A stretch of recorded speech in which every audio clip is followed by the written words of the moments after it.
അഞ്ചരക്കണ്ടിയിൽ മരിച്ച നിതിൻ രാജ് പ്രിൻസിപ്പലിന്റെ മുറിയിൽ നിന്നും പുറത്തേക്ക് കരഞ്ഞുകൊണ്ടുവന്നതിന് തെളിവായി CCTV ദൃശ്യങ്ങൾ. ലോൺ ആപ്പിനെ കുറിച്ച് സംസാരിക്കാനാണ് പ്രിൻസിപ്പൽ നിതിനെ മുറിയിലേക്ക് വിളിപ്പിച്ചത്. നിതിന്റെ ഫോൺ പരിശോധിച്ചതിൽ നിന്ന് ഡോക്ടർ ലതാ ശശിധരന്റെ ഫോൺ നമ്പർ നിതിൻ രജിസ്റ്റർ ചെയ്തതാണ് എന്ന് കണ്ടെത്തി. CK വിജയൻ ചേരുന്നുണ്ട് വിശദവിവരങ്ങളുമായി.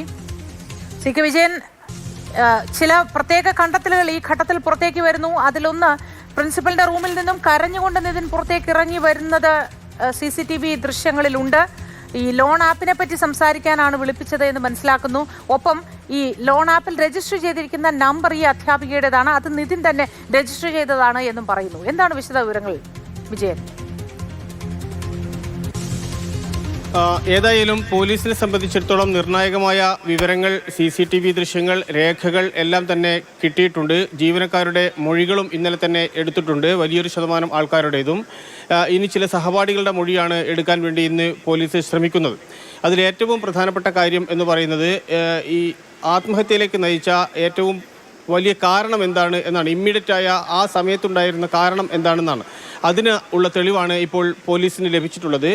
പ്രിൻസിപ്പലിൻ്റെ മുറിയിലേക്ക് നിതിൻ രാജിനെ വിളിപ്പിക്കുന്നു. ആ വിളിപ്പിക്കാനുള്ള കാരണം, നിരന്തരമായി ലതാ ശശിധരൻ എന്ന അധ്യാപികയുടെ നമ്പറിലേക്ക് ലോൺ ആപ്പിൽ നിന്ന് വിളി വരികയും അവരെ പരിഹസിക്കുകയും അപഹസിക്കുകയും അവരെ വ്യക്തിപരമായി മറ്റ് കളിയാക്കുകയും ഒക്കെ ചെയ്തിരിക്കുന്നു. അത് നിരന്തരം തുടർന്നപ്പോൾ ഒരു നമ്പറിൽ നിന്ന് കഴിയുമ്പോഴേക്കും അടുത്ത നമ്പറിൽ നിന്ന് അങ്ങനെ പല വട്ടം ആകുമ്പോഴേക്കും അവർക്ക് സഹികെട്ടു. അവർ ഈ വിവരം പ്രിൻസിപ്പലിനെ അറിയിക്കുന്നു. പ്രിൻസിപ്പൽ ഈ വിവരത്തിൻ്റെ അടിസ്ഥാനത്തിൽ നിതിൻ രാജിനെ മുറിയിലേക്ക് വിളിപ്പിക്കുന്നു. പ്രിൻസിപ്പലിൻ്റെ മുറിയിൽ ആരൊക്കെ ഉണ്ടായിരുന്നു എന്ന കാര്യം ഇപ്പോൾ പൂർണ്ണമായും നമുക്ക് വ്യക്തമല്ല, അത് പോലീസിന് മാത്രമേ അറിയൂ. ആ മുറിയിൽ വെച്ച് പ്രിൻസിപ്പൽ നിതിൻ രാജിനെ ചോദ്യം ചെയ്യുന്നു, അല്ലെങ്കിൽ നിതിൻ രാജിൽ നിന്ന് വിവരങ്ങൾ ശേഖരിക്കുന്നു. അതിൽ ഈ ലോൺ ആപ്പിലേക്ക് പേര് രജിസ്റ്റർ ചെയ്തത് താനല്ല എന്നായിരുന്നു അതുവരെ നിതിൻ രാജ് പറഞ്ഞത്. പക്ഷേ നിതിൻ രാജിൻ്റെ ഫോൺ വാങ്ങുകയും അവിടെ വെച്ച് അത് പരിശോധിക്കുകയും ചെയ്തപ്പോൾ നിതിൻ രാജ് തന്നെയാണ് ലതാ ശശിധരൻ എന്ന അധ്യാപികയുടെ നമ്പർ സേവ് ചെയ്തത് അല്ലെങ്കിൽ അപ്ലോഡ് ചെയ്തത് എന്ന് മനസ്സിലായി. അതേ തുടർന്ന് നിതിൻ രാജ് പിടിക്കപ്പെട്ട ഒരു അവസ്ഥയിലുമായി. തുടർന്ന് അവിടെ എന്ത് സംഭവിച്ചു എന്നറിയില്ല. പക്ഷേ അകത്തു നിന്നും പുറത്തേക്ക് വന്ന നിതിൻ രാജ് കണ്ണു തുടച്ചുകൊണ്ടായിരുന്നു വന്നത്. പിന്നീട് ആരെയോ ഒരാളെ നിതിൻ രാജ് ഫോൺ ചെയ്യുന്നുണ്ട്. അതിനുശേഷം ഉടൻ തന്നെ പിന്നീട് കാണുന്നത് നിതിൻ രാജ് കെട്ടിടത്തിൽ നിന്ന് താഴെ ചാടി വീണ നിലയിലാണ്. അപ്പോൾ ഇതാണ് എന്തോ ഒരു കാരണം, ഗുരുതരമായ ഒരു കാരണം, നിതിൻ രാജിനെ ആകെ ഉലച്ച ഒരു കാരണം ആ മുറിക്കുള്ളിൽ ഉണ്ടായി എന്നാണ് പോലീസിൻ്റെ പ്രാഥമികമായ വിവരം. ഇനി അതിനാവശ്യമായ മറ്റ് തെളിവുകൾ കൂടി ശേഖരിക്കേണ്ടതുണ്ട്. മറ്റ് വിവരങ്ങളെല്ലാം തന്നെ, അതായത് ക്ലാസ്സിൽ വെച്ച് അപമാനിച്ചതും ജാതി പേര് വിളിച്ചതും ബോഡി ഷേമിംഗ് നടത്തിയതും അമ്മയെ ഉൾപ്പെടെയുള്ള ആൾക്കാരെ കുറ്റം പറയുന്നതും അങ്ങനെയുള്ള കാര്യങ്ങളെല്ലാം തന്നെ ഈ കോളേജിൽ നടന്നിട്ടുണ്ട്. പക്ഷേ അത് ഇതിനു മുൻപാണ് നടന്നിട്ടുള്ളത്. അതുകൊണ്ട് തന്നെ ഇമ്മീഡിയറ്റ് ആയ ഒരു കാരണം എന്താണ്, പെട്ടെന്ന് മരിക്കണം എന്ന് തോന്നാനുള്ള പ്രകോപനം എന്താണ് എന്നിടത്തേക്കാണ് പോലീസ് എത്തി നിൽക്കുന്നത്. അതിൻ്റെ പ്രഭവ കേന്ദ്രം എന്ന് പറയുന്നത് ഇപ്പോൾ ഈ പ്രിൻസിപ്പലിൻ്റെ ഓഫീസാണ്. എന്ത് കാരണത്താലായിരിക്കും ഈ ലോൺ ആപ്പിൽ നിതിൻ ഈ പ്രത്യേക അധ്യാപികയുടെ നമ്പർ മാത്രം നൽകിയത്? അതിനെന്തെങ്കിലും കാരണമുണ്ടാകുമോ? അത് വളരെ പ്രസക്തമായ ഒരു ചോദ്യമാണ് മോത്തി. കാരണം നിതിൻ രാജും ഈ ടീച്ചറും തമ്മിൽ വളരെ നല്ല ഹാർട്ടിയായ അധ്യാപിക വിദ്യാർത്ഥി ബന്ധമുണ്ട്. കാരണം നിതിൻ രാജു ഒരിക്കൽ ഒരു പ്രശ്നത്തിൽപ്പെട്ട്, ഗുരുതരമായ പ്രശ്നത്തിൽപ്പെട്ട് പ്രതിസന്ധിയിലായി.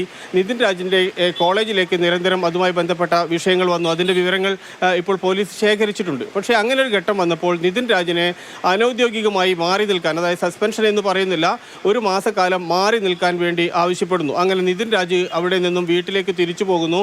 അത് കഴിഞ്ഞ് നിതിൻ രാജിനെ തിരിച്ച് കോളേജിലേക്ക് കൊണ്ടുവന്നത്, അതിന് ഏറ്റവും വലിയ പങ്ക് വഹിച്ചത് ഈ അധ്യാപികയാണ്. അവൻ്റെ കഴിവും അവൻ്റെ പ്രാപ്തിയും എല്ലാം മനസ്സിലാക്കിയ അവർ നിതിൻ രാജിനെ നിരന്തരം വിളിക്കുകയും കോളേജിൽ വരണമെന്നും റീജോയിൻ ചെയ്യണം എന്നതുൾപ്പെടെ, പഠനം കണ്ടിന്യൂ ചെയ്യണം എന്നതുൾപ്പെടെ നിരന്തരമായി അവനോട് സംസാരിക്കുകയും അങ്ങനെ നിർബന്ധിച്ച് അവനെ വീണ്ടും കോളേജിലേക്ക് പ്രവേശിപ്പിക്കുകയും ചെയ്തിട്ടുണ്ട്. ഈ ഒരു ബന്ധം ആ കോളേജിൽ മറ്റ് ആരെക്കാളും കൂടുതൽ ഒരു വിദ്യാർത്ഥി ബന്ധം ഇവർ തമ്മിൽ ഉണ്ടായിട്ടുണ്ട്. അങ്ങനെ ഒരു വൈകാരികമായ അടുപ്പം അവർ തമ്മിൽ ഉള്ളത് കൊണ്ടാണ് നിതിൻ രാജ് ഈ ലോൺ ആപ്പിലേക്ക് ടീച്ചറുടെ നമ്പർ സേവ് ചെയ്തത്, അപ്ലോഡ് ചെയ്തത് എന്നാണ് മനസ്സിലാക്കുന്നത്.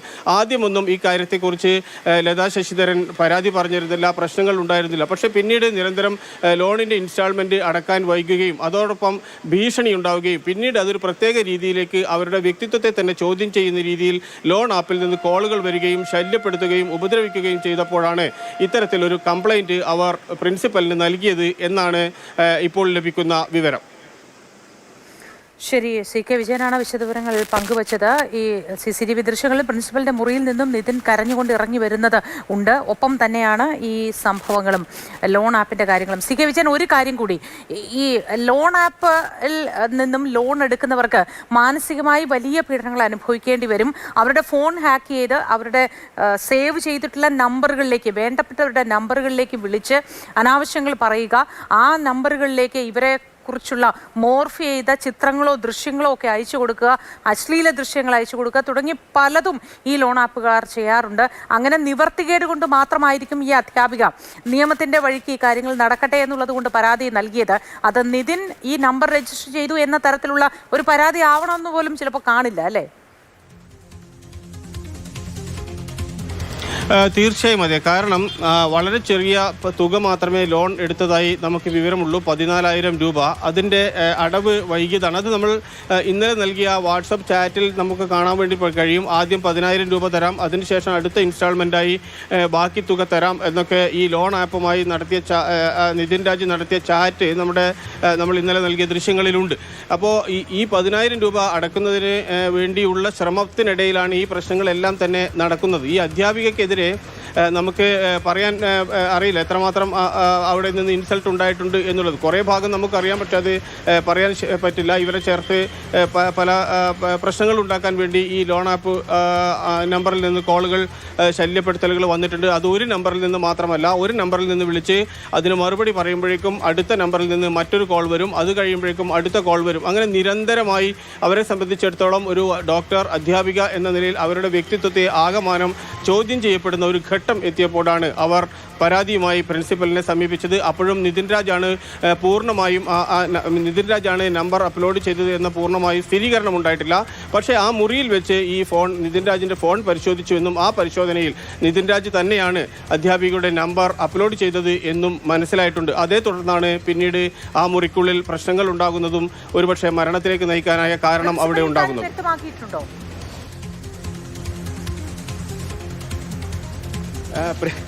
പ്രിൻസിപ്പൽ നമ്മളുമായിട്ട് ഇന്നേ വരെ ഫോണിൽ സംസാരിക്കുന്നില്ല. അദ്ദേഹം ഫോൺ അറ്റൻഡ് ചെയ്യും, വല്ലപ്പോഴും തിരക്കാണ്, മീറ്റിംഗ് ആണ്, പിന്നീട് വിളിക്കാം, വിവരങ്ങൾ പറയാം എന്നൊക്കെ പറഞ്ഞ് ഒഴിയും. ഏതൊക്കെ നമ്പറിൽ നിന്ന് വിളിച്ചാലും അദ്ദേഹം കുറച്ച് കഴിയുമ്പോഴേക്കും പിന്നീട് ഒരു വിവരവും ഔദ്യോഗികമായി പുറത്തു പറയുന്നില്ല. പ്രിൻസിപ്പൽ എന്ന് മാത്രമല്ല, മാനേജ്മെൻറ്റ് പ്രതിനിധികളെ ആരെയും ലഭ്യമല്ല. ഇന്നലെ മാനേജ്മെൻറ്റ് പ്രതിനിധി എന്ന രീതിയിൽ നമുക്ക് ഏതാണ്ട് ഒരാളുമായി സംസാരിക്കാൻ വേണ്ടി കഴിഞ്ഞിരുന്നു. പക്ഷേ അദ്ദേഹം ഒരു കാര്യവും ഇതുമായി ബന്ധപ്പെട്ട് പറയുന്നില്ല. അന്വേഷണം നടക്കുന്നു, അന്വേഷണത്തിനിടയിൽ പറയാൻ പറ്റില്ല എന്നൊക്കെ പറഞ്ഞ് പൂർണ്ണമായും ഒഴിയുകയാണ് ചെയ്തത്. സത്യത്തിൽ അങ്ങനെ ഒരു സിസ്റ്റമാറ്റിക്കായ ഒരു മാനേജ്മെൻറ്റ് സംവിധാനം അവിടെ ഇല്ല. പേരിന് ജനറൽ മാനേജറും ആൾക്കാരൊക്കെ ഉണ്ടെങ്കിൽ കൂടിയും ഇവരെ ആരെയും നമുക്ക് ലഭ്യവുമല്ല. ഇവർ പലരും ഇതിൻ്റെ യഥാർത്ഥത്തിലുള്ള മാനേജ്മെൻറ്റ് ഭാരവാഹികളെല്ലാം തന്നെ പുറത്താണ്, വിദേശത്താണ്. അതുകൊണ്ട് തന്നെ ഒരു തരത്തിലുള്ള ആശയവിനിമയം ഇതുമായി ബന്ധപ്പെട്ട് നടക്കുന്നില്ല. അവരുടെ വേർഷൻ പറയുന്നതിന് വേണ്ടി, അവരുടെ ഭാഗം അവതരിപ്പിക്കുന്നതിന് വേണ്ടി മാധ്യമങ്ങളെ കാണാനുള്ള സംവിധാനം ഒരുക്കാം എന്നുൾപ്പെടെ നമ്മളെല്ലാം തന്നെ അവരെ സമീപിച്ചിട്ടുണ്ട്. പക്ഷേ ഒരു തരത്തിലും അവർ സഹകരിച്ചിട്ടില്ല. ശരി, സി കെ വിജയൻ തന്നെയാണ് ഏറ്റവും തുടക്കത്തിൽ വളരെ ദുരൂഹമായ അന്തരീക്ഷമാണ് ഈ കോളേജിൽ ഉള്ളത് എന്ന കാര്യവും വെളിപ്പെടുത്തിയത്. പല ചെക്ക് പോസ്റ്റുകൾ കടന്നു വേണം ഉള്ളിലേക്ക് പോകാൻ, അവിടെയൊക്കെ ഉള്ളിലേക്ക് കടക്കാൻ പറ്റാത്ത തരത്തിലുള്ള ദുരൂഹത ഒളിപ്പിച്ചു വെച്ചിരിക്കുന്ന ഒരു കോളേജാണ് എന്നും പറഞ്ഞിരുന്നു. നമുക്ക് TS ഹരികൃഷ്ണൻ കൂടി ചേരുന്നുണ്ട്. ഹരി ഉള്ളത് നിതിൻ്റെ വീട്ടിലാണ്. ഹരി, ഇപ്പം നിലവിൽ വരുന്നത് ഈ വിവരങ്ങളാണ് പുറത്തേക്ക് വരുന്നത്. അവിടെ കുടുംബാംഗങ്ങളോ അല്ലെങ്കിൽ സുഹൃത്തുക്കളോ ആരെങ്കിലും ഇതുമായി ബന്ധപ്പെട്ട് പ്രതികരിക്കാനെങ്ങാനും തയ്യാറാണോ? എന്താണ് അവിടെ നിന്ന് നൽകാൻ കഴിയുന്ന പുതിയ വിവരങ്ങൾ? അവരുടെ പ്രതികരണം പ്രതീക്ഷിക്കുന്നുണ്ട്. അപ്പോൾ ഈ വിഷയം അവരുടെ ശ്രദ്ധയിൽപ്പെടുത്തിയതിന് ശേഷം അവരുടെ പ്രതികരണം പ്രതീക്ഷിക്കുന്നുണ്ട്. ഞാൻ നേരത്തെ അവരോട് സംസാരിക്കാൻ ശ്രമിച്ചിരുന്നു, പക്ഷേ രാവിലെ അവരാരും അതിന് സമ്മതിച്ചിരുന്നില്ല. വരും മണിക്കൂറുകളുടെ അവരുടെ പ്രതികരണം പ്രേക്ഷകരിലേക്ക് എത്തിക്കാം. ഈ പ്രിൻസിപ്പലിൻ്റെ റൂമിൽ എന്തോ കാര്യം നടന്നിട്ടുണ്ട് എന്നുള്ള കാര്യം തുടക്കം മുതൽ നിതിൻ്റെ ബന്ധുക്കൾ, സഹോദരിയും സഹോദരിയുടെ ഭർത്താവ് ഉൾപ്പെടെ പറയുന്നുണ്ടായിരുന്നു. കാരണം അന്ന് ഈ പ്രിൻസിപ്പലിൻ്റെ മുറിയിൽ പോയതിനു ശേഷമാണ് ഈ നിതിൻ ഇങ്ങനെ സ്വയം ജീവനൊടുക്കാൻ വേണ്ടിയിട്ടുള്ള ഒരു പ്രവൃത്തിയിലേക്ക് പോയത്. അപ്പോൾ അതുകൊണ്ട് തന്നെ സ്വാഭാവികമായിട്ടും അവിടെ എന്തോ നിതിൻ്റെ മനസ്സ് വിഷമിപ്പിക്കുന്ന രീതിയിൽ എന്തൊക്കെയോ കാര്യങ്ങൾ അവിടെ നടന്നിട്ടുണ്ട് എന്ന് ഇവർ പറയുന്നുണ്ടായിരുന്നു. അതെന്താണ് എന്നാണ് ഈ കുടുംബം തുടക്കത്തിലെ ചോദിച്ചു കൊണ്ടിരുന്നത്. അപ്പോൾ അതിനൊരുള്ള ഉത്തരമാണ് ഇപ്പോൾ നമ്മൾ കൊടുക്കുന്ന ഈ വാർത്ത. ആ പ്രിൻസിപ്പലിൻ്റെ റൂമിൽ നടന്ന കാര്യങ്ങളുടെ പ്രസക്ത ഭാഗങ്ങളാണ് നമ്മൾ കൊടുത്തിരിക്കുന്നത്. അപ്പോൾ സ്വാഭാവികമായിട്ടും ഇതുമായി ബന്ധപ്പെട്ട് പോലീസിന്റെ കണ്ടെത്തൽ ഉണ്ടായിരുന്ന രണ്ട് കാര്യങ്ങൾ ഒന്നിതായിരുന്നു. ഈ ലോൺ ആപ്പുമായി ബന്ധപ്പെട്ട് നിതിൻ്റെ ഭാഗത്ത് നിന്ന് പണം അടയ്ക്കാതിരുന്നതിൻ്റെ എന്തെങ്കിലും മനോവിഷമം ഉണ്ടായിട്ടുണ്ടോ? രണ്ടാമത്തേത്, ഈ ലോൺ ആപ്പുമായി ബന്ധപ്പെട്ട് വായ്പ എടുത്ത സമയത്ത് ഈ ലത എന്ന അധ്യാപികയ്ക്കെതിരെ നിരന്തരം ഫോൺ കോളുകളും ഭീഷണി സന്ദേശങ്ങളും വന്നു. അത് ചോദ്യം ചെയ്തപ്പോൾ ഉണ്ടായ എന്തെങ്കിലും പ്രശ്നങ്ങൾ ഉണ്ടായിട്ടുണ്ടോ? അത് പോലീസിന്റെ കണ്ടെത്തലുകളിൽ പ്രധാനപ്പെട്ടതായിരുന്നു. ഇന്നലെ മൊഴിയെടുക്കാൻ വേണ്ടി പ്രത്യേക അന്വേഷണ സംഘം എത്തിയപ്പോൾ ഇതുമായി ബന്ധപ്പെട്ടൊക്കെ ചോദിച്ചു. പക്ഷെ വീട്ടുകാർക്ക് ഈ അധ്യാപികയ്ക്കെതിരെ ഈ പ്രശ്നമുള്ള കാര്യം, അധ്യാപികയെ നിരന്തരം ഇങ്ങനെ ഫോൺ വിളിച്ച് ഭീഷണി സന്ദേശം ഉണ്ട്, ലോൺ ആപ്പിൽ നിന്നുണ്ട് എന്നുള്ള കാര്യം ഈ വീട്ടുകാർക്ക് അറിയില്ലായിരുന്നു എന്ന് അവർ ഇന്നലെ തന്നെ പറഞ്ഞിരുന്നു. പക്ഷെ ലോൺ എടുത്ത കാര്യം അറിയാം, പക്ഷേ ഈ അധ്യാപികയുമായി ബന്ധപ്പെട്ട കാര്യം ഇവർക്ക് അറിയില്ലായിരുന്നു. അവർ ചോദിക്കുന്ന ഒരു വളരെ പ്രധാനപ്പെട്ട കാര്യം, അങ്ങനെ എന്തെങ്കിലും പ്രശ്നമുണ്ടെങ്കിൽ അത് കോളേജ് അധികൃതർക്ക് രക്ഷകർത്താക്കളെ അറിയിക്കാമായിരുന്നില്ലേ എന്ന് അവർ ഇന്നലെ ചോദിക്കുന്നുണ്ടായിരുന്നു. അപ്പോൾ ഇനി ഇത് ഇങ്ങനെ ഒരു സംഭവമാണ്, ഇതുമായി ബന്ധപ്പെട്ടുള്ള ഒരു വിഷയമാണ് പ്രിൻസിപ്പലിന്റെ റൂമിൽ നടന്നിട്ടുണ്ട് എങ്കിൽ, അതാണ് ഈ മരണത്തിന് കാരണമായി പോലീസ് കണ്ടെത്തുന്നതെങ്കിൽ എന്തായിരിക്കും ഇവരുടെ പ്രതികരണമെന്നാണ് ഇനി അറിയേണ്ടത്. ശരി.